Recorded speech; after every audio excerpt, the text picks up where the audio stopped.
News Tamil நேயர்களுக்கு வணக்கம். இந்த ஸ்டார் ஜங்ஷன் நிகழ்ச்சி மூலம் உங்களை சந்திப்பதில் மிக்க மகிழ்ச்சி. இன்றைய தினம் இந்த நிகழ்ச்சியில் நம்மோடு இணைந்திருப்பது தமிழக வெற்றிக் கழகம் கட்சியின் சார்பில் கோவை மாவட்டம் சூலூர் தொகுதியில் போட்டியிடக்கூடிய வேட்பாளர் சுகுமார்.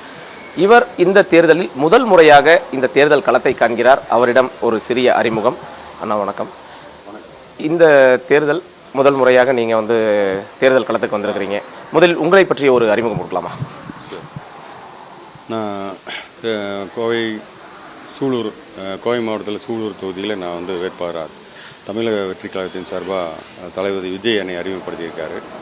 என்னோடய ஃபேமிலி பேக்கப் தாத்தா அம்மாவோட தாத்தாவை 1927 இங்கே கோயம்புத்தூர் ஜில்லா அப்போது 4-5 டிஸ்ட்ரிக்ட் சேர்ந்தது ஒரு ஜில்லா. அந்த ஜில்லாவில் முதல் முறையாக கையெழுத்து போட்டிருக்கார். நஞ்சப் தேவர்னு நீதி கட்சியில் கையெழுத்து போட்ட முதல் கையெழுத்து அவர் தான். அப்புறம் 1929 முதலாக பெரியாரை கோயம்புத்தூர் கூட்டிகிட்டு இதே சூலூரில் ஒரு மிகப்பெரிய ஒரு பொதுக்கூட்டம் போடுறாங்க. அப்போ இந்த மைக்கு ஸ்பீக்கர்லாம் கிடையாது, மக்கா ஃபோன் வச்சு தான் போட்டதாக தகவல். அதுக்கப்புறமா அவருடைய சன் யூகேன் ராஜ் 1962 திமுகவுக்கு எம்எல்ஏவாக உதயசூரியன் சின்னம் அவருக்கு முதல் எம்எல்ஏவாக கொடுக்குறாங்க. அப்புறமா அதே 1962 எங்கள் அப்பா நாச்சிமுத்து வெள்ளூரில் முதல் திமுக மன்றம் ஆரம்பிக்கிறாங்க. இப்படி திமுக மொத்தமாக ஒரு பாரம்பரியமான குடும்பம் தான் எங்களுது. இப்போ 1926 இப்போது 2026 ஒரு வருஷம் போச்சுன்னா நாங்கள் எங்கள் ஃபேமிலி அரசியலுக்கு 100 வருஷம் ஆகுது. 100 வருஷமாக நாங்கள் திராவிட பரம்பரை இருந்தவங்க தான்.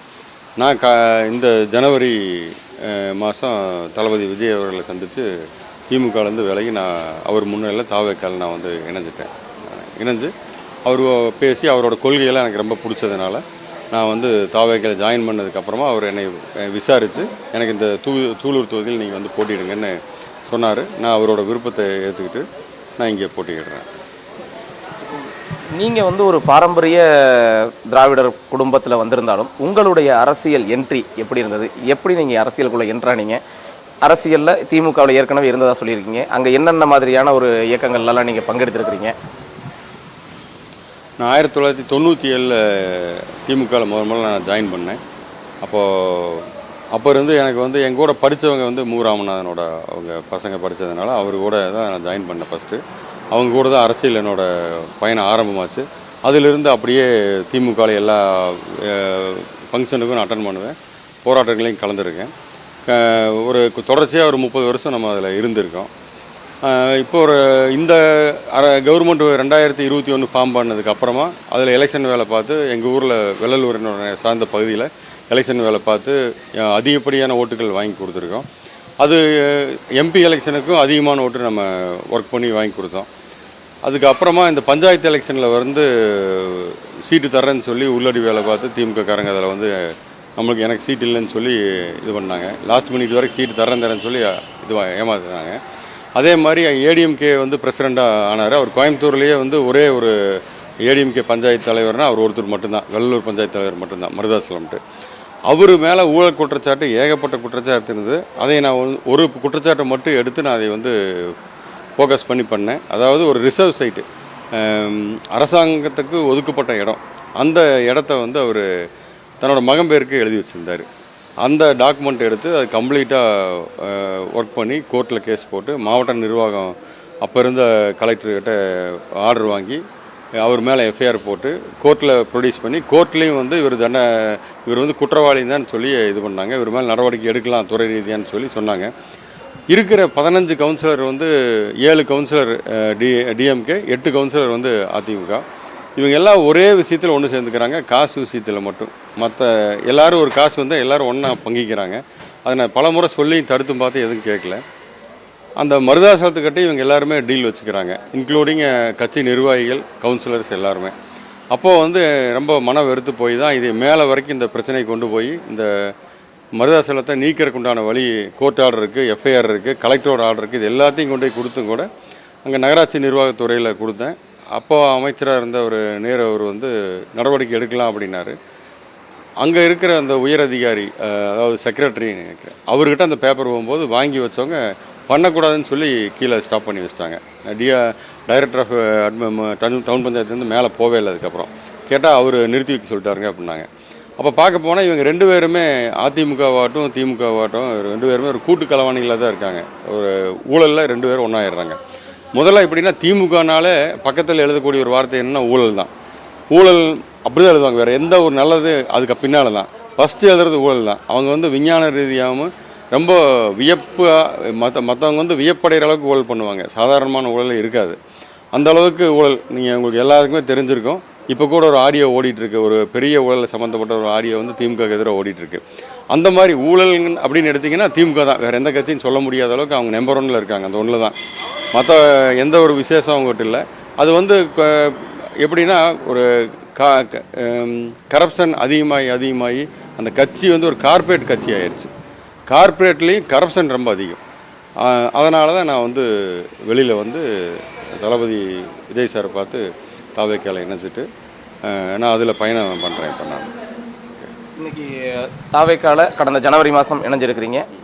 அதுக்குள்ளே தேர்தல் அனௌன்ஸ் பண்ணிட்டாங்க, களத்துலையும் இறங்கிட்டீங்க. உங்களை வேட்பாளராக அறிமுகப்படுத்தின பிறகு தளபதி விஜய் உங்கள் தலைவர் என்ன சொல்லி அனுப்பியிருக்காரு? அதே வேளையில் நீங்கள் வந்த நாள்லேருந்து பிரச்சாரத்தையும் ஆரம்பிச்சிட்டிங்க. அந்த பிரச்சார களம் எப்படி இருக்குது? அந்த அனுபவம் எப்படி இருக்குது? தளபதி விஜய் என்னை பார்த்து சொன்ன வார்த்தை வந்து, முதல்ல நேர்மையாக கட்சிக்கு பணியாற்றுங்க. இந்த வெற்றி வந்து நீங்கள் வந்து ஒரு மிகப்பெரிய அளவில் வெற்றி பெற்று என்கிட்ட நீங்கள் ஜெயிச்சு தான் என்கிட்ட வரணும் அப்படின்னாரு. கண்டிப்பாக ஜெயிச்சு வரேன்னு சொல்லி அவருக்கு வாக்குறுதி கொடுத்துருக்கேன். அவர் ஜெயிச்சு வர்றதும் இல்லாமல் இங்கே வந்து மக்கள்கிட்ட டிரான்ஸ்பரண்ட்டாக இருங்க அப்படின்னு சொல்லியிருக்காரு. நான் முதல்ல வந்து என்னோடய விஷயத்தை பொறுத்தவரை நான் டிரான்ஸ்பரண்ட்டான ஆள் தான். அது அவருக்கு தெரிஞ்சு தான் எனக்கு இந்த போட்டிகளுக்கு ஒரு வாய்ப்பு கொடுத்தாரு. அதுக்கு நான் மிகப்பெரிய நன்றி கடன் பட்டிருக்கேன். அவருக்கும் பொதுச் செயலாளர் ஆனந்த் அண்ணா அவருக்கும் மிகப்பெரிய நன்றி கடன் பட்டிருக்கேன். அவங்க வந்து தான் என்னை வந்து இந்த லைம் லைட்டுக்கு வெளியே கொண்டு வந்ததே என்னையை இந்த சூலூர் தொகுதிக்கு அறிமுகப்படுத்தி வேட்பாளர் அறிமுகப்படுத்தியிருக்காங்க. அவர் என்னை ஜெயிச்சு வர சொல்லியிருக்காரு. களப்பணி சிறப்பாற்றுன்னு சொல்லியிருக்காரு. இங்கே களத்துலேயும் வந்து மிகப்பெரிய மக்கள் ஆதரவு இருக்குது. நாங்கள் நினச்சது வந்து ஃபஸ்ட்டு 18 வயசுலேருந்து 40 வயசு வரைக்கும் தான் ஓட்டு போடுவாங்க யங்ஸ்டர்ஸ் அப்படின்னு நினச்சோம். பட் 65 வயசு பாட்டியும் சொல்கிறாங்க எங்கள் வீட்டில் 12 ஓட்டு இருக்குது உங்களுக்கு தான் அப்படிங்கிறாங்க. ஒரு 70 வயசு பெரியவரும் சொல்கிறாரு எங்கள் வீட்டில் இருக்கிற 4 ஓட்டு உங்களுக்கு தான் அப்படின்னு பார்க்கும்போது கிட்டத்தட்ட உங்களுக்கு தமிழ்நாட்டில் 234 தொகுதியில் மிகப்பெரிய வெற்றி வாய்ப்பு இருக்குன்னு தான் நாங்கள் நம்புகிறோம். ஏன்னா அந்தளவுக்கு எல்லா மக்களுமே ஒரு சப்போர்ட்டிவாக இருக்காங்க. தளபதியை வந்து சிஎம்மாக முதலமைச்சராக அமர வைக்கணுங்கிறதுல நாங்கள் எப்படி ஒரு ஈடுபாடோடு இருக்கிறோமோ அதே மாதிரி தான் பொதுமக்கள் ஈடுபாடோடு இருக்காங்க. ஏன்னா இந்த 2 கவர்மெண்ட்டையும் பார்த்து சலிச்சிட்டாங்க. ஒரு கவர்மெண்ட்டு 50 வருஷம் ஆச்சுங்கிறாங்க, இன்னொரு கட்சி 50 வருஷம், இன்னொரு கட்சி 75 வருஷங்கிறாங்க. அது ஒரு அவங்க சொல்கிறாங்களே ஒழிய அதுக்குண்டான அனுபவத்தை மக்களுக்கு இன்னும் கொடுக்கவே இல்லை. மக்கள் அதே கீழ்நிலையில் தான் இருக்காங்க. திருடுறவங்க திருடிகிட்டே இருக்காங்க, ஏழ்மையாக இருக்கிறவங்க இருந்துகிட்டே இருக்காங்க. இது எல்லாத்தையும் ஒரு சமநிலைப்படுத்தணும்னா அதுக்கு தலைவர் விஜய் வரணும். ஏன்னா அப்போ நேர்மையான ஒரு அரசியல் அமைப்பு வரணும், அரசியல் அமைப்பு உருவாக்கணும், அந்த சிஸ்டத்தை மாற்றணும். சிஸ்டத்தை மாற்றுறது கொஞ்சம் ஸ்லோவாக தான் நடக்கும். பட் சிஸ்டத்தை மாற்றணும் அப்படின்னா தமிழ்நாட்டு மக்கள் நிம்மதியாக இருப்பாங்க. இப்போது இருக்கிற மாதிரி மனப்புழுக்கத்தோடு இல்லாமல் கொஞ்சம் நிம்மதியாக இருப்பாங்க. அதுக்கு உண்டான சந்தர்ப்பத்தை விஜய் சார் அமைச்சு கொடுப்பாருன்னு நம்புகிறோம். இப்போது உங்கள் தலைவர் விஜய் தமிழ்நாட்டில் ஒன்று டிவிகே, இன்னொன்று டிஎம்கே, இந்த 2 கட்சிக்கு இடையில தான் போட்டி, மற்றவங்கெல்லாம் இல்லை அப்படின்ற மாதிரி ஒரு கருத்து சொல்லியிருக்காரு. சூலூர் தொகுதியை பொறுத்த வரைக்கும் இன்றைக்கி சிட்டிங் எம்எல்ஏ ஏடிஎம்கே. அப்படி இருக்கும்போது இந்த சூலூர் தொகுதியில் களம் எப்படி இருக்குது? டிவிகே ஏடிஎம்கேவா இல்லை டிவிகே டிஎம்கேவா? இங்கே அதாவது கோயம்புத்தூரை பொறுத்தளவு ஏடிஎம்கே அப்படிங்கிறது வந்து ஒரு இடையில் ஏற்பட்ட ஒரு மாயை தான். அது நம்ம உண்மையை சொல்லி தான் ஆகணும். அந்த மாயை வந்து கொஞ்சம் கொஞ்சமாக கம்மியாகிட்டு வருது. கடந்த 3 ஆண்டாக அது வந்து நல்லாவே கம்மியாகிருக்கு. எப்படின்னு கேட்டிங்கன்னா, இந்த வேலுமணி வந்து அப்படி ஒரு ஒரு எல்லாத்தோட பார்வைக்கு அப்படி கொண்டு வந்தாப்புல, இந்த மாதிரி ஏடிஎம்கே தான் அதிமுக தான் கோயம்புத்தூர் அப்படின்னு சொல்லிட்டு. அது ஒரு காலம் முடிஞ்சிருச்சு, இல்லைன்னு சொல்லலை, இருந்துச்சு. பட் ஆனால் இப்போ அப்படி இல்லை. இப்போ வந்து யங்ஸ்டர்ஸு, புது நியூ ஓட்டர்ஸு, இப்போ அவங்க வர்றாங்கங்கிறது ஒரு பக்கம், வீட்டில் இருக்கிறவங்கள போட வைக்கிறாங்க. இந்த யங்ஸ்டர்ஸ் எல்லாருமே வீட்டில் இருக்கிறவங்கள பெரியவங்கள போட வைக்கிறாங்கிறாங்க. ஏன்னா அவங்க கண்கூடாக பார்க்குறாங்க. ஒரு டெத் சர்டிஃபிகேட்லேருந்து, ஒரு வாரிசு சான்றிதழ்லேருந்து, ஒரு பில்டிங் பிளான் அப்ரூவ்லேருந்து, ஒரு வீடு கட்டுறதுலேருந்து, ஒரு ஒரு பட்டா மாறுதல், ஒரு லேண்டை ஒருத்தர் கிரையம் பண்ணுறாங்க, அப்படி எல்லாத்துலேயுமே பணம் இல்லாமல் எந்த பேப்பரும் நகர்றதில்லை. ஒரு சாதாரணமாக ஒருத்தர் 1 ஏக்கர் வாங்கி ஒருத்தர் பேரில் கிரையம் பண்ணுறாங்கன்னா அதில் ஒரு அமௌண்ட் வந்து அமைச்சர் கேட்குறாங்கிறாங்க. இப்படி தனியாக ஒரு ஆள் போட்டு வசூல் பண்ணி கொண்டு போய் கொடுக்குற அளவுக்கு மோசமாக இருக்குது இந்த கடந்த 5 ஆண்டுகள். அதுக்கு முன்னால் 5 ஆண்டுகளில் கடைசி 4 ஆண்டுகள் அந்த அம்மையார் ஜெயலலிதா அவர்கள் இறந்ததுக்கப்புறமா அது பெரிய ஒரு வசூல் பண்ணுறதுன்னு ஒரு டீம் போட்டாங்க. அதையே இவங்க ஃபாலோ பண்ணி இவங்க அதுக்கு மேலே வசூல் பண்ண ஆரம்பிச்சிட்டாங்க. இவங்க மக்களுக்கு நல்லது பண்ணுறேன்னு வந்துட்டு பண்ண ஆரம்பிச்சிட்டாங்க. பட் இங்கே சூலூரை பொறுத்தளவு கந்தசாமி அவர் வந்து இப்போ கடந்த 5 ஆண்டுகள் எம்எல்ஏ இருந்து எதுவும் தொகுதி மக்களுக்கு பண்ணலைங்கிறது தான் ஏகமானதான குற்றச்சாட்டு இருக்குது அவர் மேலே. அவர் கேட்டால் என்ன காரணம் சொல்லுவாருன்னா திமுக இருந்தனால பண்ணல அப்படிம்பாரு. ஒரு எம்எல்ஏ நினச்சா என்ன வேணால் தன்னோட தொகுதிக்கு பண்ணலாம். அதுக்கு உண்டான பவர் அவர்கிட்ட இருக்குது. அது யூஸ் பண்ண தெரியாமல் அவர் எம்எல்ஏ இருந்து என்ன பிரயோஜனங்கிறது என்னோட கருத்து. அப்புறமா இங்கே தளபதி முருகேசன் திமுக மாவட்ட செயலாளர். அவர் வந்து தேர்தல் காலத்தில் திமுக சார்பில் போட்டிக்கிறாரு. அவரை பொறுத்த வரைக்கும் அவர் மாவட்ட செயலாளர் இருந்தப்பவே வந்து கட்சிக்காரங்களுக்கு எதுவும் அவர் செய்யலை. அப்படிங்கும்போது தொகுதி மக்களுக்கு என்ன செஞ்சிட போகிறார்? அவரை பற்றி நம்ம பெருசாக எடுத்துக்க வேண்டிய அவசியமே இல்லை. தேர்தல் காலத்தில் அவர் எனக்கு பெருசாக போட்டியே இல்லை இப்போதைக்கு. இப்போது உங்கள் சின்னம் பார்த்தீங்கன்னா விசில் சின்னம். இந்த விசில் சின்னம் இப்போது தான் அறிமுகமாக இருக்குது. இந்த சின்னத்தை குறிப்பாக சூலூர் தொகுதியை பொறுத்த வரைக்கும் கிராமங்கள் அதிகமாக இருக்கக்கூடிய பகுதி. இந்த கிராமங்கள் அதிகமாக இருக்கக்கூடிய பகுதிகளில் இந்த விசில் சின்னம் முழுமையாக போய் சென்று அடைஞ்சிருச்சா, இல்லை அது ஏதாவது சேர்க்கறதுல ஏதாவது சிரமங்கள் ஏதாவது இருக்கா? விசில் சின்னத்துக்கு ஆளுங்கட்சி எந்த அளவுக்கு பயந்ததுங்கிறது உங்கள் ஊடகத்தை நண்பர்களுக்கு அனைவருக்குமே தெரிஞ்ச விஷயந்தான். நான் சொல்லி தெரிய வேண்டியதில்லை. ஒரு தூய்மை பணியாளர்கள் வரும்போது காலையில் எல்லோரும் வீட்டில் அவங்கவுங்க வேலையில் இருப்பாங்க. ஒவ்வொரு டோராக வந்து தட்ட முடியாதுங்கிறத அவங்க விசில் அடிச்சுட்டு வருவாங்க. இந்த மாதிரி நாங்கள் வந்திருக்கோம், உங்களோட குப்பை எல்லாத்தையும் கொண்டு வந்து வண்டியில் போடுங்கன்னு சொல்லியிருக்கா விசில் அடிப்பாங்க. அந்த விசிலையும் தடை பண்ணாங்க. ஸ்டேடியத்தில் கிரிக்கெட் நடக்கும்போது சிஎஸ்கேவோட சின்னமே விசில் தான். விசில் போடுன்னு பாட்டே இருக்குது, அதையும் தடை பண்ணாங்க. அப்போ இவங்க எந்த அளவுக்கு ஆளுங்கட்சி விசிலை கண்டு பயப்படுறதுங்கிறது உங்களுக்கு தெரிஞ்சிருக்கும். நிஜமும் அதுதான். இங்கே வந்து சூலூர் பொறுத்தளவு கிராம வில்லேஜில் எல்லா பக்கமே குழந்தைங்க எந்தெந்த வீட்டில் இருக்காங்களோ அங்கே எல்லாமே விசில் போய் சேர்ந்துருச்சு. விசில்ங்கிறது என்னைக்கு தளபதி அனௌன்ஸ் பண்ணாரோ சின்ன இதான்ட்டு 1 ஹவரில் உலகம் பூரா ரீச் ஆயிடுச்சு. தமிழ்நாடு மட்டும் சொல்ல மாட்டேன், உலகம் பூரா ரீச் ஆகிருக்கு. எனக்கு மற்ற கண்ட்ரியில் ஃப்ரெண்டு இருக்காங்க, அவங்க எல்லாருமே விசில் சின்னத்தை போட்டு இது ரீல்ஸு போடுறாங்க, உங்களுக்கு டிபியில் வச்சுருக்காங்க. எல்லாருமே அங்கேருந்து இது பண்ணுறாங்க. இங்கே இருக்க சொல்கிறாங்க, இங்கே வந்து இங்கே இருக்கிற ரிலேட்டிவ் ஃப்ரெண்ட்ஸ்க்கு எல்லாமே அவங்க கோஆப்ரேட் பண்ணுங்கன்னு சொல்லி கால் பண்ணுறாங்க. முடிஞ்சால் நாங்கள் இந்த தேதியில் நாங்கள் வந்து ஓட்டு போட்டு திரும்பி வரோங்கிறாங்க. அந்தளவுக்கு ஈகராக இருக்காங்க. விசில் சின்னம் எல்லா பக்கமே போயிருக்கு. அதுக்கு இவங்க தடை போட்டாலும் அது நடக்காது. நீங்கள் விசில் சின்னம் தானே வழியே, அந்த சத்தம் ஏதோ ஒரு வகையில் வெளில வரதான் செய்யுது. அதனால் அது வந்து இவங்க தடை பண்ணவே முடியாது. எல்லா பக்கம் ரீச் ஆகிருக்கு. அது குறிப்பாக கோயம்புத்தூரை பொறுத்த வரைக்கும் இந்த மாவட்டத்தில் இருக்கக்கூடிய 10 தொகுதியவும் கைப்பற்றுவது வேலுமணியா செந்தில் பாலாஜியா இப்படின்னு சொல்லி ஒரு திமுக அதிமுகவுக்கு இடையே கடுமையான ஒரு போட்டி நடந்துட்டுருக்கு. அது எல்லாத்துக்கும் தெரிஞ்ச விஷயம். இந்த போட்டிக்கு இடையில் நீங்கள் அந்த களம் கண்டு ஒரு வெற்றியை எப்படி பிடிப்பீங்க அப்படின்றதுல ஏதாவது சிரமங்கள் அதை நீங்கள் உங்களுடைய களத்தில் பார்த்துருப்பீங்க, அது எப்படி பார்க்குறீங்க? அதை பொதுவாக இங்கே வந்து திமுக அதிமுகங்கிறது வந்து அது ஒரு பலபரிச்சை மாதிரி காமிக்கிறாங்க. உண்மையாலுமே வந்து திமுகவுக்கும் தமிழ்நாடு பூரா திமுகவுக்கும் தாவேகாவுக்கும் தான் போட்டியே. எலெக்ஷன் வாரே வந்து இங்கே 2 பேர்த்துக்கு மட்டும்தானே ஒழிய வேறு ஏடிஎம்கே வந்து ஒரு இதாக இல்லை. பட் கோயம்புத்தூரை பொறுத்தளவு ஏடிஎம்கே கொஞ்சம் ஸ்ட்ராங்குன்னு ஒரு மாயை ஏற்படுத்தி வச்சுருக்காங்க. அதில் சூலூரை பொறுத்தளவு திமுக ஒன்றுமே இல்லைங்கிறது தான் என்னோடய கணிப்பு. இதில் வந்து செந்தில் பாலாஜியா வேலுமணியா அப்படிங்கிறத நான் ஏற்கனவே சொன்ன மாதிரி தான். செந்தில் பாலாஜி வந்து இங்கே கரூர் விட்டு இங்கே வந்து நிற்கணுங்கிற அவசியமே இல்லை. அவர் ஏன் அங்கே வந்து நிற்கிறாருங்கிறது அவர் உள்ளூரில் அவ்வளோ ஒரு பயம். ஏன்னா அந்த கரூர் எங்கள் கட்சி சார்பாக நடந்த இதில் பிரச்சனைக்கு அப்புறமா அவருக்கு அங்கே ஊரில் நிற்கிறது மிகப்பெரிய ஒரு பயம். அந்த பயம்தான் அவர் இங்கே இவ்வளோ தூரம் துரத்தியிருக்கு. இன்னொரு விஷயம் இருக்குது, அது வந்து நான் சொல்லிதான் ஆகணும்.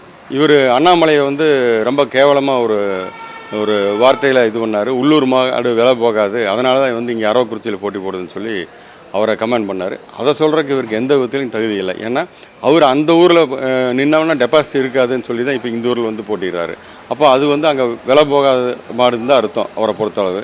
இங்கே வந்து போட்டி போடுறாரு. இங்கே வந்து இருக்கிற கட்சிக்காரங்களை அவமானப்படுத்தி நிர்வாகிகளை வந்து வெளியே அனுப்பிச்சு தனக்கு தோதான கரூர்காரங்களை கூட வச்சுக்கிட்டு உள்ளூர் திமுக நிர்வாகிகளையோ திமுக கட்சிக்காரங்களுக்கோ எந்த மரியாதையும் கொடுக்காம அவர் தன்னோட வேலையை எப்பவும் போல் இங்கே செல்லுபடி ஆக்கலான்னு பார்க்குறாரு. அது இந்த தடவை கொஞ்சம் கஷ்டம்தான். அவர் ஜெயிக்கிறதே எனக்கு தெரிஞ்ச பிரச்சனை தான், கஷ்டம்தான். அந்த அளவுக்கு அவரோட பேர் இங்கே டேமேஜ் ஆகிருக்கு. அவர் ஏன் இங்கே வராருன்னு கேட்டிங்கன்னா, கரூரில் வந்து இவர் நினைக்கிற அளவுக்கு சம்பாதிக்க முடியாது. பட் இங்கே கோயம்புத்தூரில் சம்பாதிக்கலாம். இங்கே எல்லா ஒயின் ஷாப்பும் கண்ட்ரோல் எடுத்துக்கலாம். கரூர்காரங்க தான் இப்போ நடத்திட்டு இருக்காங்க. இப்படி எல்லா இதுவுமே இவர் கண்ட்ரோல் எடுத்து அதிகாரிகளை மிரட்டி காரியத்தை சாதித்து காசை வாங்கிட்டு இருக்காங்க. அதுக்கு தான் அவர் கோயம்புத்தூர் வந்திருக்கிற வழியே திமுக வளர்க்குறக்கோ அந்த மாதிரி எதுவும் வரல. அப்படி இவர் திமுக வளர்க்கணும்னு நினச்சாலும் தொண்டாமுத்தூரில் இவர் வந்து வேலுமணி எடுத்து ஒரு போட்டி போடலாம். அது நான் முதல் பேட்டியிலே சொல்லியிருந்தேன். அவர் தைரியமாக செய்யலாம். அவர் நான் திமுக வளர்த்து காமிக்கேன்னா முதல்ல தொண்டாமுத்தூரில் நின்று வேலுமணி ஜெயிச்சு அப்புறம் திமுக வளர்த்துட்டோம். இங்கே இருக்கிற நிர்வாகிகளை புழிஞ்சு அவங்கள போட்டு கஷ்டப்படுத்துறதுக்கு இவரே டைரெக்டாக நின்று வேலுமணி ஜெயிச்சிட்டாருன்னா அப்போ ஈஸியாக வரலாம். அது அவரால் முடியாது, செய்யவும் மாட்டார். ஏன் செய்ய மாட்டாருன்னா அது அவங்களுக்குள்ள இருக்கிற ஒரு அண்டர்ஸ்டாண்டிங் தான். மற்றபடி அவர் இருந்தால் தைரியமாக கரூர்லேருந்து இங்கே வந்து ஒரு தொண்டாமுத்தூர் நிற்கிறேன். கோவை தெற்குக்கும் தொண்டாமுத்தூர் ரொம்ப தூரம் இல்லை, பார்டர் தான். அதில் தாராளமாக நிற்கல, அவர் நிற்க மாட்டார். அந்த பயம் இருக்குங்கிறத விட ஒரு அண்டர்ஸ்டாண்டிங்கில் போயிட்டு இருக்கு, அவ்வளோதான். அதனால் நாங்கள் எங்களோட வெற்றி வாய்ப்பு வந்து ஒன்றும் தடுக்க முடியாது. ஏன்னா பொதுமக்களும் உங்களுக்கு டீனேஜ் பொண்ணுங்க பசங்க எல்லாருமே சப்போர்ட் பண்ணுறாங்க, போதுன்னு நினைக்கிறாங்க. இந்த 2 கவர்மெண்ட்டும் போதுன்னு நினைக்கிறாங்க. அந்த வகையில் நாங்கள் ஈஸியாக நாங்கள் ஜெயிச்சிருவோம். குறிப்பாக அதிமுக பார்த்தீங்கன்னா கோவை மாவட்டத்துக்கு கடந்த 10 ஆண்டுகளில் 50 ஆண்டுகளில் இல்லாத வளர்ச்சியை கொடுத்தோம் அப்படின்னு சொல்லி முன்னாள் அமைச்சர் எஸ்பி வேலுமணி எல்லா பிரச்சார கூட்டங்கள்லையும் பேசுகிறத நீங்கள் பார்த்துருப்பீங்க. அதே போல தான் முன்னாள் அமைச்சர் செந்தில் பாலாஜியும் கோயம்புத்தூருக்கு அதிக முறை முதலமைச்சர் வந்துட்டு போன ஊர் வந்து தமிழ்நாட்டிலேயே கோயம்புத்தூர் தான். கோயம்புத்தூருக்கு பல்வேறு திட்டங்களை செயல்படுத்தியிருக்கோம், இன்னும் பல திட்டங்கள்லாம் நாங்கள் திட்டமிட்டு வச்சுருக்கிறோம். அப்படி நேற்றைய தினம் கூட முதலமைச்சர் கோயம்புத்தூரில் நடந்த நிகழ்ச்சியில் பேசியிருந்தார். அப்படி இருக்கக்கூடிய நிலையில் ஏற்கனவே இளைஞர்களுக்கும் பெண்களுக்கும் உங்களுடைய தலைவர் விஜய் பல்வேறு திட்டங்களை வந்து அறிவிச்சிருக்கார். இந்த திட்டங்கள் எல்லாமே மக்கள் மத்தியில் போய் சேர்ந்திருக்கா? இந்த ஏற்கனவே அதிமுகவும் சரி திமுகவும் சரி அவர்கள் கொடுத்த அந்த வாக்குறுதிகளுக்கும் உங்களுடைய வாக்குறுதிகளுக்கும் இல்லை உள்ள அந்த வித்தியாசங்கள், அதில் இருக்கக்கூடிய முக்கிய சாராம்சங்கள் எல்லாம் வந்து இளைஞர்கள் பெண்கள் மத்தியில் வந்து ஃபுல்லாக ரீச் ஆகிருக்குன்னு பார்க்குறீங்களா? ஒரு நிமிஷம் இருங்க, ஒரே நிமிஷம். அது இன்னொரு அந்த இது மட்டும் காமிங்க. இல்லைங்க, குறிப்பாக கட் பண்ணுறது ஓகேவா? அதே மாதிரி இன்னைக்கு அதிமுக பொறுத்த வரைக்கும் முன்னாள் அமைச்சர் எஸ்பி வேலுமணி எல்லா பிரச்சார கூட்டங்கள்லையும் பேசுறது, கடந்த 10 ஆண்டுகால அதிமுக ஆட்சியில் கோவையில் 50 ஆண்டுகளில் இல்லாத வளர்ச்சி நாங்கள் கொடுத்துருக்கோம் அப்படின்னு சொல்லி பல்வேறு திட்டங்களை வந்து பட்டியலிடுவார். நேற்றைய தினம் கோவைக்கு வந்த முதலமைச்சர் கூட நான் வந்து தமிழ்நாட்டிலேயே அதிக முறை வந்து சென்ற ஊர் அப்படின்னு சொன்னால் கோயம்புத்தூருக்கு அந்தளவுக்கு நாங்கள் திட்டங்கள் கொடுத்துருக்குறோம். அதே மாதிரி ஆட்சி பொறுப்பு ஏற்ற முதல் திட்டம் துவக்க விழா அப்படின்றதும் கோவையில் தான் நடைபெறும்னு சொல்லி அவர் ஒரு பெரிய பட்டியல் வச்சிருந்தார். இதுக்கு இடையில தமிழக வெற்றி கழகம் கட்சியின் தலைவர் உங்களுடைய விஜய் என்ன சொல்லியிருக்காரு? பெண்களுக்கான பல்வேறு திட்டங்கள், இளைஞர்களுக்கான பல்வேறு திட்டங்கள் எல்லாம் அறிவிச்சிருக்கிறார். இந்த அறிவிப்புகள் அனைத்துமே மக்கள் மத்தியில், குறிப்பாக பெண்கள் மத்தியிலையும் இளைஞர்கள் மத்தியிலையும் ரீச் ஆயிருக்கா இந்த தொகுதியை பொறுத்த வரைக்கும்? இப்போது அதிமுக சேர்ந்த அமைச்சராக இருந்தப்போ வேலுமணி வந்து ஒரு கடந்த 10 ஆண்டுகளில் செய்யாத சாதனை, 50 ஆண்டுகள் செய்யாத சாதனை 10 ஆண்டுகளில் செஞ்சு முடித்தோம். அது கடைசி 5 ஆண்டுகளில் நாங்கள் எல்லாத்தையுமே செஞ்சு முடித்தோன்னு சொல்லி அவர் போஸ்ட் ஓட்டியிருந்தார். அதே மாதிரி கூட இன்னொரு போஸ்ட் ஓட்டணும். கடந்த 5 ஆண்டுகளில் அவர் 50 ஆண்டுகளில் சம்பாதிக்க வேண்டியதை 5 ஆண்டில் சம்பாதிச்சு முடிச்சார். அதையும் இது ஒரு போஸ்ட் ஒட்டிக்கலாம், தப்பு இல்லை. அவர் என்னுடைய நண்பர் தான், பள்ளிக்கால நண்பர் அவர். மற்றபடி வந்து எங்களுக்கு அரசியல் தொடர்பு எதுவும் கிடையாது. இவங்க திமுகவில் வந்து கடந்த 5 ஆண்டுகளில் செய்த விஷயங்கள் ஏராளங்கிறாங்க. அது பட் எதுவுமே வந்து ஒரு முழுமை பெறலை. இப்போ அவங்க பாலம் பூஜை போட்டு ஆரம்பித்ததை அதை இவங்க கண்டினியூ பண்ணாங்க, அவனாசிரோட பாலத்தை. மற்ற சில திட்டங்கள் வந்து போட்டாங்க, அது செயல்முறைப்படுத்துறதுல அதிகாரிகளோட மெத்தனம். இப்போ ஒரு சாதாரணமாக வந்து பஸ் ஃப்ரீன்னு சொல்லி இப்போ மகளிருக்கு வந்து மகளிர் பேருந்துன்னு சொல்லி போட்டாங்க. ஆனால் அது வந்து ஒரு 10 பஸ்ஸும் ஒரு ரூட்டில் ஓடிட்டு இருந்ததுன்னா 2 பஸ் தான் மறுபடியும் இவங்க சொன்னதுக்கப்புறம் ஓட ஆரம்பிச்சது. மீதி 8 பஸ்ஸை வந்து சூப்பர் டீலக்ஸை பண்ணி அதில் 2 மடங்கு பணம் வசூல் பண்ணாங்க. அதுக்கு இவங்க அந்த திட்டத்தை பண்ணாமையே இருந்திருக்கலாம். ஏன்னா அந்த 2 பஸ்ஸும் ரைட் டைமுக்கு வராது. இவங்க வேலைக்கு போகிறவங்க திரும்பவும் வந்து அதிக காசு கொடுத்து ஏறி தான் போயிருக்காங்க. ஏதோ ஊரில் 2 பஸ்ஸு நல்லா ஓடும், அவ்வளோதானே ஒழிய மற்றபடி அந்த மகளிர் பேருந்தெல்லாம் பெருசாக சக்ஸஸ் ஆகலை. இவங்க சொல்லுவாங்க இந்த மாதிரி விடியல் பையனா, அது ஓசி பையன் அமைச்சர் கிண்டல் அடிப்பார், ஓசியில் போகிறீங்கல்ல அப்படின்னு சொல்லி எவ்வளோ கேவலப்படுத்தணுமோ அத்தனையும் அவங்க பண்ணாங்க. ஆக்சுவலாக இவங்கள பார்த்து தான் மக்கள் கேவலப்படுத்தணும். எங்களோட காசை வாங்கி இப்படி சொகுசு வாழ்க்கை வாழ்கிறீங்களேன்னு சொல்லி கேவலப்படுத்தணும். ஆனால் இவங்க மக்கள்கிட்ட வரி பணத்தை வாங்கி அந்த சம்பாத்தியத்தில் வாழ்ந்துட்டு இவங்க மக்களை ரொம்ப கேவலமாக பேசிகிட்டு இருந்தாங்க. அதுக்கு ஒரு முடிவு வந்து சீக்கிரமாகவே வந்துடும் தான் நாங்கள் நினைக்கிறேன். இன்னும் அதிகபட்சம் 30 நாள் அவ்வளோதான். இப்போ அதே எங்கள் தலைவரை பொறுத்தளவு பெண்கள் பாதுகாப்புக்கு பொது இடங்களில் ராணி வேலுநாச்சியார் பேரில் ஒரு படையும், பெண்களுக்கு மீதான இழைக்கப்படுகிற குற்றங்களை அஞ்சலை அம்மாள் பேரில் ஒரு விரைவு நீதிமன்றத்தையும் அமைக்கிறேன்னு சொல்லியிருக்காரு.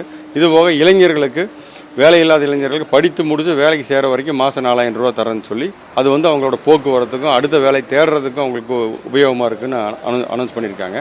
இதுபோக கல்வி கடன் பிணை இல்லாத ஒரு 5 லட்சம் ரூபா வரைக்கும் பிணை இல்லாமல் கல்வி கடன் சொல்லுவோம் வாக்குறுதி கொடுத்துருக்காரு. அதுபோக வீட்டு தாய்மார்களுக்கு வந்து 6 சிலிண்டர் வருஷத்துக்கு ஃப்ரீ அப்படின்னு சொல்லி வாக்குறுதி கொடுத்துருக்காங்க. இது எல்லாமே வந்து உத்தரவாதம். இது வந்து வெறும் வாக்குறுதிகள் கிடையாது, உத்தரவாதம். இதை வந்து செஞ்சிருவார். ஏன் இவங்க வந்து எப்படி செய்யலான்னெல்லாம் ரொம்ப நக்கலாக பேசிகிட்டு இருந்தாங்க. இவங்க திருடுறதை கம்மி பண்ணாலே போதும். 30% 40% இவங்க திருடுறதை எடுத்தாலே இன்னொரு பட்ஜெட் போடுற அளவுக்கு வந்து பணம் மீதியாகும். அதை கண்டுபிடிச்சோம்னாலே அதை எல்லாம் எடுத்தோம்னாலே மக்களுக்கு தான் யூஸ் பண்ண போகிறோம். தனிநபரோட இதில் இவங்களை சாரை பொறுத்தளவு, விஜய் சாரை பொறுத்தளவு டிரான்ஸ்பரண்ட்டாக இருக்கும் கவர்மெண்ட் அப்படின்னு சொல்லியிருக்காரு. அதுக்கு 1 வருஷம் ஆகும். ஏன்னா எடுத்தோன்னே சிஸ்டத்தை சுத்தம் பண்ண முடியாது. 1 இயர் ஆகும். அது முடிஞ்ச உடனேயுமே முதல் வருஷமே நாங்கள் ஒப்பந்தங்களை கையெழுத்து போட்டு வேலையில் ஆரம்பிச்சிருவோம். இவங்க பண்ணுற மாதிரி 4.5 வருஷம் முடிஞ்சிட்டு கடைசி 6 மாதம் எல்லாம் வேலை செய்கிற மாதிரி நாங்கள் ஒரு நாடகம் போடவே மாட்டோம். அதில் வந்து தலைவர் ரொம்ப தெளிவாக இருக்கார். லஞ்சம் வாங்க மாட்டேன்னு சொல்லியிருக்காரு, எங்களையும் வாங்கக்கூடாதுன்னு சொல்லியிருக்காரு. நாங்கள் அந்த மாதிரி ஆசைப்படவும் இல்லை, லஞ்சம் வாங்கவும் மாட்டோம். அதை நாங்கள் உறுதியளிக்கிறோம். நாங்கள் லஞ்சமில்லா ஒரு மாநிலம் இந்த தமிழ்நாட்டுக்கு வரணுங்கிறதான் தமிழ்நாட்டு மக்களுடைய விருப்பம். அதை வந்து சார் நிறைவேற்றுவார். லஞ்சமில்லாத ஆட்சி, லஞ்சமில்லாத மாநிலமாக மாற்றணுங்கிறது தான். அதுபோக போதை ஒழிப்புக்கு வந்து முக்கியத்துவம் தர்றாரு. போதை ஒழிச்சானுங்கிறதுல இப்போ கூட காலையில் பார்த்தீங்கன்னா சூலூரில் நம்ம ஒரு போதை ஆசாமி தன்னோட குழந்தைய வச்சு வண்டி ஓட்டு போனார். கீழே வந்து நாங்கள் தான் ஹாஸ்பிட்டலுக்கு கொண்டு போய் இப்போ ஸ்கேனுக்கு அனுப்பிச்சிருக்கோம். அது காரணம் போதை தான். அவர் அவ்வளோ போதையாக காலையில் 10 மணிக்கு அடிபடுறாரு. கடை எப்போ திறந்தாங்க, எப்போ ஒரு வாங்கினார், எப்போ குடிச்சாருங்கிறதே தெரில. அந்த அளவுக்கு மது வந்து ஓடுதுன்னே சொல்லலாம். இங்கே டாஸ்மாக் கடையில் விற்கிறது ஒரு பக்கம், கடை இல்லாத இடத்துல விற்கிறது அதிகமாக இருக்குங்க. அதையெல்லாம் இவங்க கட்டுப்படுத்துகிற மாதிரியே தெரில, கட்டுப்படுத்தவும் இல்லை. ஏன்னா அதில் வருமானம் இவங்களுக்கு அதிகங்கிறனால அதை அப்படியே விட்டு வச்சுருக்காங்க. அது இன்னைக்கு களம் வந்து ஒரு ஹீட் ஆகிட்டு இருக்குது. ஓரளவுக்கு சூடு பிடிச்சிருச்சு. எல்லாருமே களத்தில் இறங்க ஆரம்பிச்சிட்டாங்க. ஒரு வேட்பாளரும் எங்கே பார்த்தாலுமே இந்த உங்கள் வாக்குன்னு சொல்லி ஒரு சின்னத்துக்கு சொல்லிட்டு இருக்கிறாங்க. இந்த சூழ்நிலையில் உங்களுக்கு இந்த களம் எளிதாக இருக்கா, இல்லை கொஞ்சம் கடினமாக இருக்கா? போட்டி எந்த அளவுக்கு இருக்குன்னு நீங்கள் பார்க்குறீங்க? களம் எளிதாக இருக்கா, கடினமாக இருக்கிறாங்கிறத விட நாங்கள் வந்து கடினமாக உழைக்கிறோம். எங்கள் நிர்வாகிகள், எங்களோட தோழர்கள், எங்களுடைய உறுப்பினர் இல்லாத கட்சி சார்பு அற்றவர்கள் கூட எங்களுக்கு கூட வர்றாங்க. தளபதி விஜய் சார் வந்து இந்த தடவை ஆட்சி அமைக்கணும்னு எங்களுக்கு சப்போர்ட்டிவாக கூட வர்றாங்க. அது கொஞ்சம் எளிதாக தான் இருக்குது. எங்கள் தொகுதி என்னோடது வந்து பெருசு, நிலப்பரப்பில் பெருசு, கொஞ்சம் தள்ளி வில்லேஜ் இருக்கிறனால அந்த டிஸ்டன்ஸ் கொஞ்சம் அதிகமாக இருக்க வழியே மற்றபடி மக்களை சந்திக்கிறதுல வந்து எந்த ஒரு இது இல்லை. நேற்று ஒரு 3 வில்லேஜுக்கு போயிருந்து மிகப்பெரிய வரவேற்பு இருந்தது. அந்த வில்லேஜில் சந்தையில் உட்காந்துருக்கிறவங்களே அவ்வளோ ஆர்வமாக இருக்காங்க. சந்தையில் இருக்கிறவங்க வந்து காலேஜுக்கு போனவங்க வந்து சந்தையில் வந்து வியாபாரம் பண்ண மாட்டாங்க. ஆனால் அவங்க அவ்வளோ விஷயம் தெரிஞ்சு தலைவர் தான் நம்ம உட்கார வைக்கணும், போதும் இந்த 2 கவர்மெண்ட்டுன்னு சொல்கிறாங்க. அது எனக்கு ஆச்சரியமாக இருக்குது. வீட்டில் இருக்கிற எல்லா ஓட்டுமே நாங்கள் போட்டுருவோங்க தம்பி, நீங்கள் கவலைப்படாமல் போங்க அப்படிங்கிறாங்க. ஒரு ஆறுதல் சொல்லி அனுப்புகிறாங்க. நீங்கள் தான் வெற்றி வருவீங்கன்னு ஒரு உற்சாகம் பண்ணுறாங்க. அந்த வகையில் வந்து எனக்கு ரொம்ப சந்தோஷம். பொதுமக்கள் சந்தித்தது வந்து ஒரு 3 நாளாக போயிட்டுருக்கேன். இன்றைக்கும் ஒரு பிரச்சாரம் இருக்குது. ஈவினிங் ஒரு 4 வில்லேஜுக்கு போகிறோம். எல்லா பக்கமும் ஒரு நல்ல வரவேற்பு இருக்குது. போகிற இடத்துல ஆராத்தி எடுக்கிறாங்க, ஃபோட்டோ எடுக்கிறாங்க. ரொம்ப அதாவது புதுசாக ஒருத்தர் வர்றதை அவங்க வந்து எந்த அளவுக்கு என்கரேஜ் பண்ணுறாங்க. ஆட்சி அமைச்சே ஆகணும் புதுசாக வர்றவங்கன்னு சொல்லி அவங்க ரொம்ப ஆர்வமாக இருக்காங்க. அது எனக்கு ஈஸியாக தான் இருக்குது. ஒன்றும் கஷ்டமெல்லாம் ஒன்றும் இல்லை. இவங்க தான் வந்து ஏதாவது ஒரு வகையில் தொந்தரவு கொடுத்துட்ருப்பாங்க. ஏடிஎம்கேவா டிஎம்கேவா ஏதாவது ஒரு வகையில் தொந்தரவு கொடுக்குறாங்க. பட் அது நாங்கள் எதையும் பெருசாக எடுத்துக்கிறது இல்லை. எங்களுக்கு சப்போர்ட்டுக்கு வந்து கழக நிர்வாகிகள், மாவட்ட செயலாளர், கழக உறுப்பினர்கள் ரொம்ப அற்புதமாக வேலை செஞ்சுட்ருக்காங்க. நாங்கள் ஈஸியாக ஜெயிப்போங்கிற நம்பிக்கை இருக்குது. இப்போது ஒரே வார்த்தையில் ஒரு நிமிஷத்துக்குள்ள எதுக்காக சூலூர் தொகுதி மக்கள் உங்களுக்கு வாக்களிக்கணும் அப்படின்னு கேட்டால் என்ன சொல்லுவீங்க? ஒரு நேர்மையான ஆட்சி, மக்கள் நிம்மதியாக இருக்கணும், நல்ல ஆட்சி வாங்கணும், இருக்கிற குறைகளை தீர்க்கணும் அப்படின்னு அவங்க நினச்சி எனக்கு ஓட்டு போடணும்னு நினைக்கிறேன். அதுக்காக. நன்றிங்கண்ணா. அதாவது இவ்வளோ நேரம் ஒதுக்கி அந்த ஒரு உங்களுடைய கருத்துக்கள் நிறையா பகிர்ந்துருக்கிறீங்க. நன்றிங்க. இன்னும் இந்த களம்ன்றது இன்னும் நாட்கள் இருக்குது. அடுத்தடுத்த நாட்களில் இந்த போட்டி என்பது இன்னும் கடுமையாக இருக்கும். சூலூர் தொகுதியை பொறுத்த வரைக்கும் வெற்றி வாய்ப்பு எப்படின்றத வந்து ஒரு கணிக்க முடியாத ஒரு சூழலில் இருக்கக்கூடிய சூழலில் இந்த தாவேகா வேட்பாளர் நம்முடைய சுகுமார் அவர்கள் என்னுடைய வெற்றி வாய்ப்பு என்பது ரொம்ப எளிதாக இருக்கும், எல்லாருமே எல்லா தரப்பு மக்களுமே எனக்கு மிகுந்த ஒரு ஆதரவு தராங்க அப்படின்னு சொல்லியிருக்காரு. இதனுடைய முடிவுகள் வந்து தேர்தல் முடிவு தான் இவருடைய முடிவாகவும் இருக்கும்ன்றது உண்மை.